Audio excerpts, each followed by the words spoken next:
again. Hello, everyone. I'm Jonathan Coachman.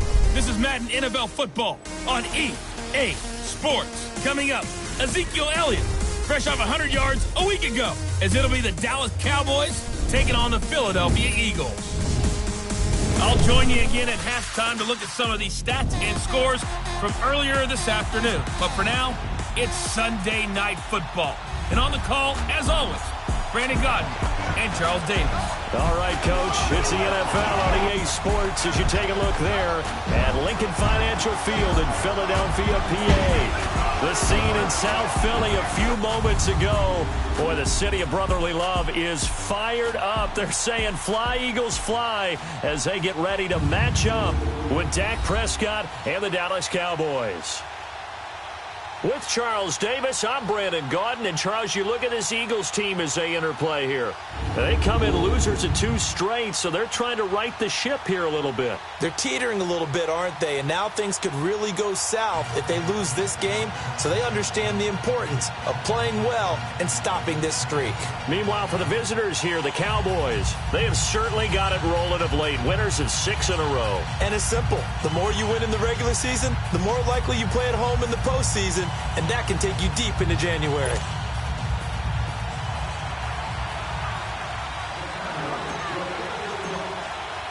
The shadow's starting to get a bit longer. Week 10 of the NFL season is here, and we're underway on EA Sports. This one taken from the 7th. And a nice return sets them up pretty good here at the 30-yard line.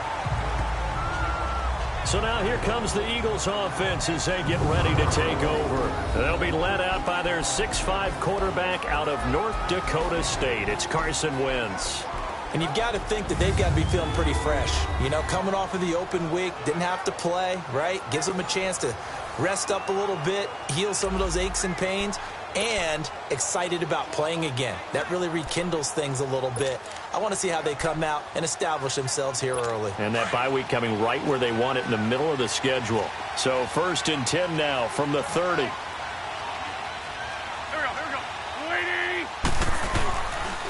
Now it's the all-purpose back. This is Darren Sproles. He takes this from the 30 to the 34. And here are the starters for Philadelphia. Back after off-season rotator cuff surgery is Alshon Jeffrey, who played with the injury all of 2017 and still caught 57 passes for 787 yards and 9 touchdowns. What makes him special? Not just his size, but his athleticism, which was on display, and a brilliant catch for the first touchdown of Super Bowl 52, and also on display throughout the entire playoff run. Wentz to throw on 2nd down. And this is Ertz with it, right side. And he'll get up to the 43-yard line. An Eagle first down there, Wentz to Ertz, and the names that end in TZ. They've got good playmakers on the offensive side of the ball. I don't know what happened last week to really hurt their performance and hold down their production, but I would dare say that this week in practice, there's a lot of talk about how they're going to increase their proficiency. And that was a good start getting the playmakers involved. You mentioned that to me pregame. That's what they did there. Yeah, I think a lot of people think the coaching staff really gets on them, and that's how they motivate them. Most of these guys are self-motivated. They have a lot of pride in their performance. And he's way down into Dallas territory inside the Cowboy 15. A nice job there, Charles. They picked up the blitz, were able to complete the pass. That had the total feel of a quarterback in control. Red blitz, got him into the right protection scheme, so he doesn't get hit back there. He's got a chance to step up with supreme confidence and deliver it downfield for a nice completion.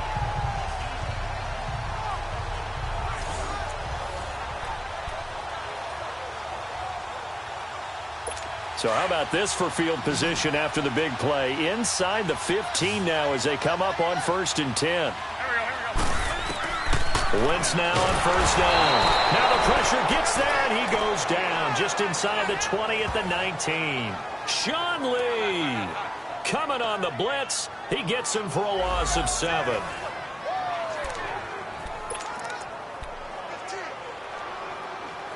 Now following the sack, they'll look to make amends on a 2nd down and 17.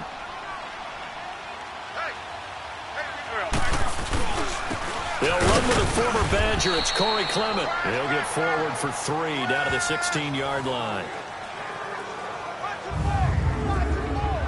look at the defense for the Cowboys. The anchor of this Cowboys defense is linebacker Sean Lee. Finished with 118 tackles despite missing 4 full games and the majority of another one in 2017.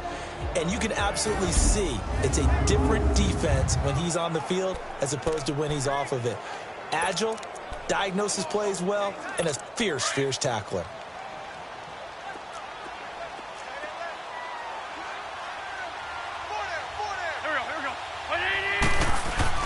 On 3rd and long, it's Wentz. His throw caught at about the 5. And he's down inside the 5 at the 4 before he's out of bounds. It'll be a gain of 12, but it will also lead to 4th down. And he's already got 2 catches on the opening drive. They know he's going to be a handful. And sometimes you game plan for that offensively. You want to make sure that guy touches the ball, and sometimes it just happens naturally.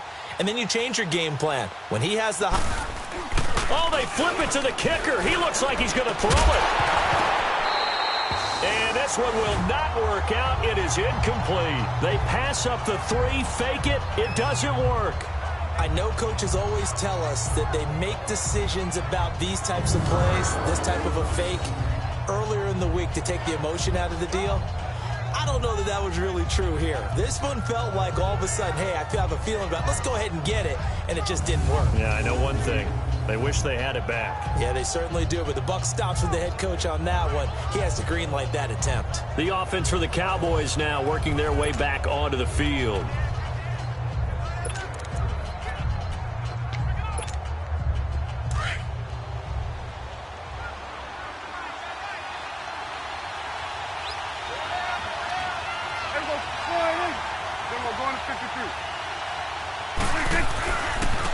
Now the first carry for Ezekiel Elliott. And he's going to be taken down shy of the 5-yard line.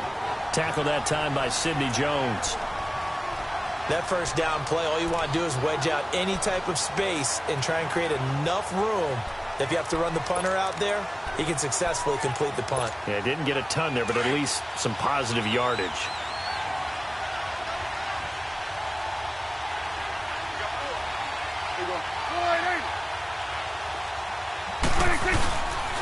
Now Elliott. And he'll take this up to about the 7- or 8-yard line. Tackle made there by Jordan Hicks. And that's one of the reasons you like to blitz even on rundowns. It confuses the blocking assignments. It doesn't allow those offensive linemen to get up to the second level.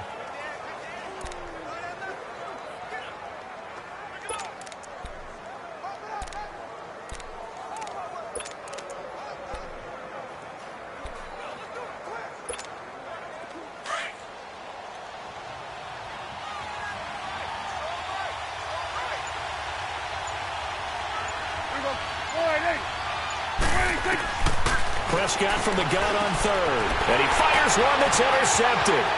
Picked off by Malcolm Jenkins. And he'll score. Touchdown, Eagles. I don't know who all is to blame there, but I love seeing pick sixes. Nothing like seeing someone pluck it out of the air and go the other way and see people try to change directions. Hard to do. Elliott good on the extra point, and it's now a 7-0 game. So they'll get another shot on offense following that pick 6, and now the kick is away.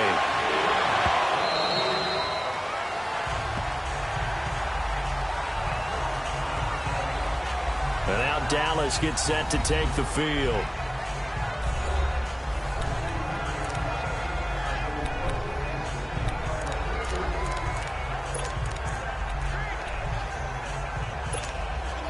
So Prescott of the Cowboys now with a 1st and 10 at their own 25-yard line.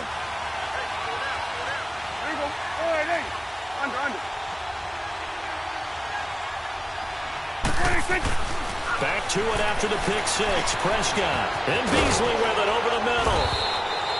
And he's taken down but able to slip across the 35. A gain of 11 to kick off the drive, and it's a quick 1st down. Good throw there to start this second possession. Maybe help erase the memory of the interception he threw first possession. Yeah, I think a lot of the time now there's a communication between the head coach, offensive coordinator, quarterback's coach. All right, we're going to get him settled. It's not easy after you've thrown a pick 6. You might want to just run the football, but I think in most cases you want to give him easy throws that he's comfortable with to get him going again. And it's not necessarily just throwing one or 2 yards. What throws does he like to make? Give him a couple of those and get him going. Definitely looked like one he was comfortable with on the last throw. He couldn't quite hold it. Got hit. Ball pops out. Incomplete. So he can't hang on, and as I watch that unfold, I remembered an expression that I've heard, maybe from you, I don't know, but you're going to get hit anyways, might as well hold on to the ball. Well, you know a coach said that, right? Yeah. Not an actual player.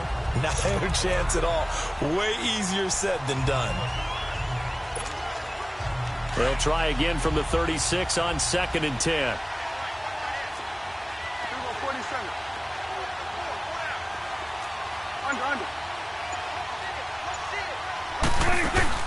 They'll run it now out of the gun. And he takes this up right near the 45-yard line. 9 yards on the pickup there as they'll be left with 3rd and 1. And that looked like some pretty easy yardage there right up the gut. And he's a guy that has some height to him. So when you don't have to drop a shoulder or create or get through contact or trash, makes it a lot easier to stay upright, see the field, and make a run as we just saw there. And I see an extra defensive back on the field. Little surprise here on 3rd and 1.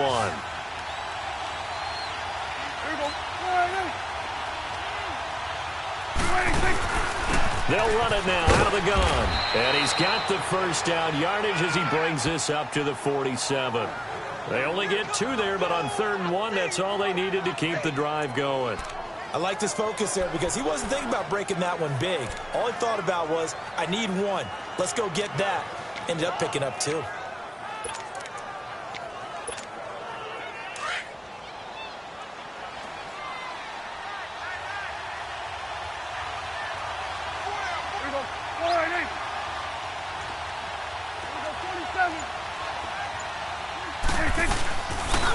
Elliott. And he'll lose yardage here. Back at the 47. It's a loss of a yard there, and now 2nd down. I know when I was a kid, I always got real excited when I saw those lateral-type runs. But the best backs that made it happen, they put a foot in the ground and just go. That didn't happen there. That play got swallowed up.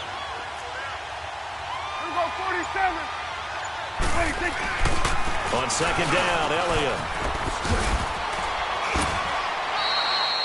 He gets them a little over half of what they needed. Now they're looking at a 3rd and 5. All right, Brand, I know we're in the early going here, but those kind of runs, they're going to open up a world of opportunities for this offense going forward.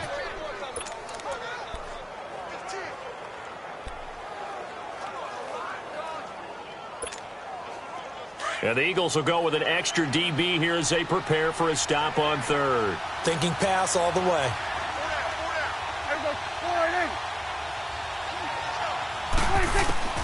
Out of the gun. Here's Prescott. Over the middle, the connection to Hearns. And he's got the first down yardage before he's brought down at the 42. Dak finding the former Jag Hearns for the Dallas first down. But give the defensive guys a little bit of credit. They didn't let the deep ball beat them on that play, did they? No, the drag, that guy can be your safety valve. We saw it right there. Yeah, and it picked up a first down for them, too.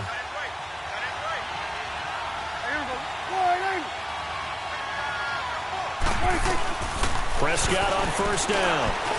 And he whips that one incomplete there. Cole Beasley, the intended target. And now it's 2nd down. You got a young quarterback. Maybe that's just an example of a growing pain for him. I think you're right about that because when the game starts to move fast and it moves quickly on him, a lot of times they fall back on what they know best, their arm. He's slinging it on this one. Had a wide-open target, but didn't have the proper footwork to increase his accuracy. Throwing again. Prescott on 2nd and 10. He rifles one that's intercepted. Picked up by Jalen Mills. And they are going to set up shop at the 32-yard line.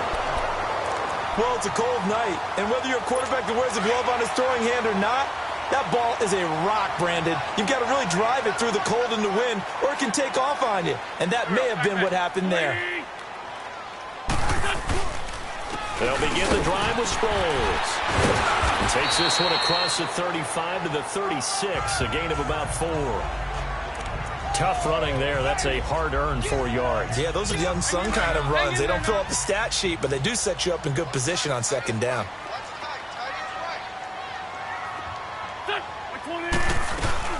They'll run it now out of the gun. And able to get this one across the 45 before he's brought down. A nice pickup there of 11 yards, and it'll move the sticks.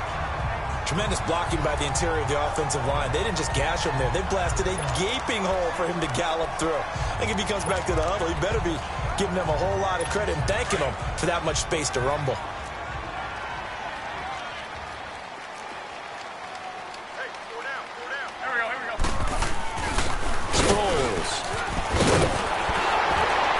Taking it across midfield and inside the 45. They get 10 more there, and I believe that'll be enough for another first down at will.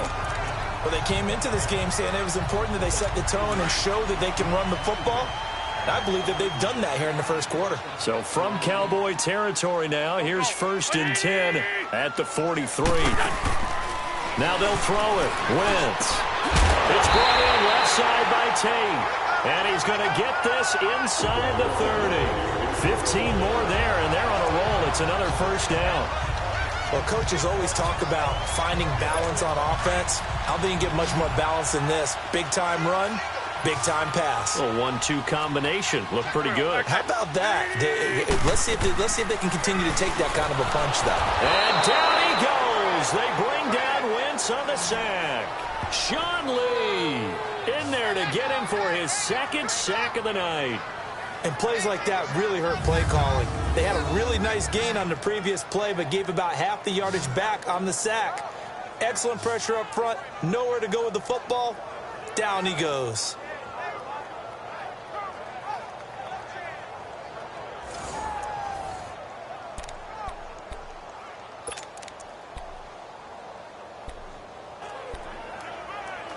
So 2nd and long, and got to be careful not to fall out of field goal range.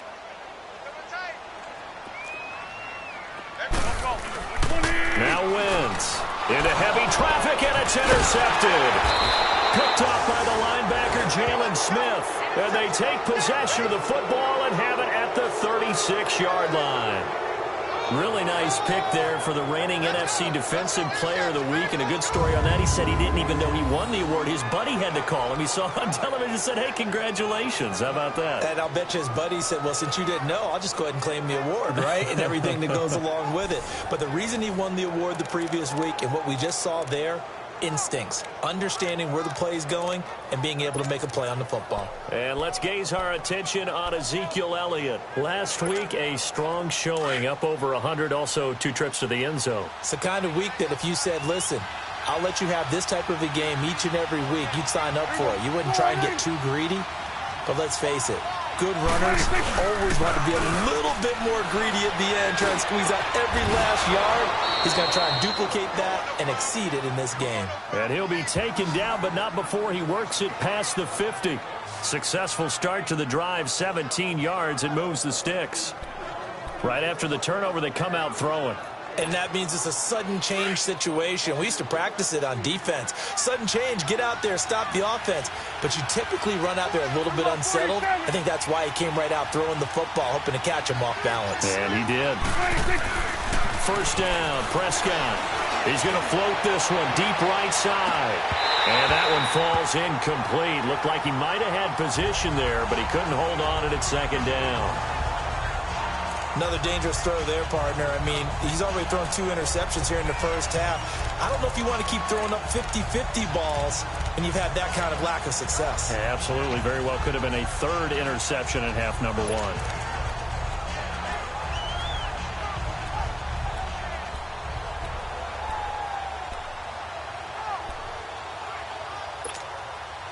So now 2nd and 10 after the incompletion on first down.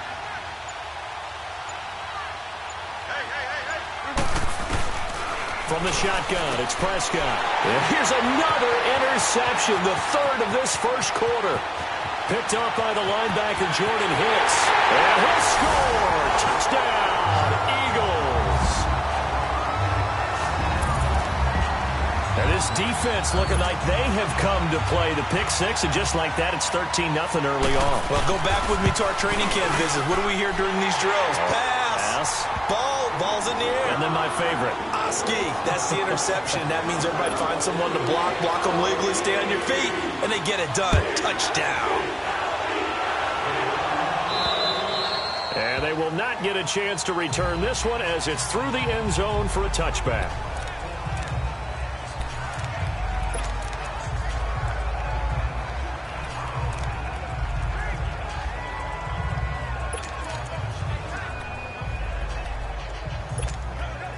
So Prescott to the Cowboys now with a 1st and 10 at their 25-yard line.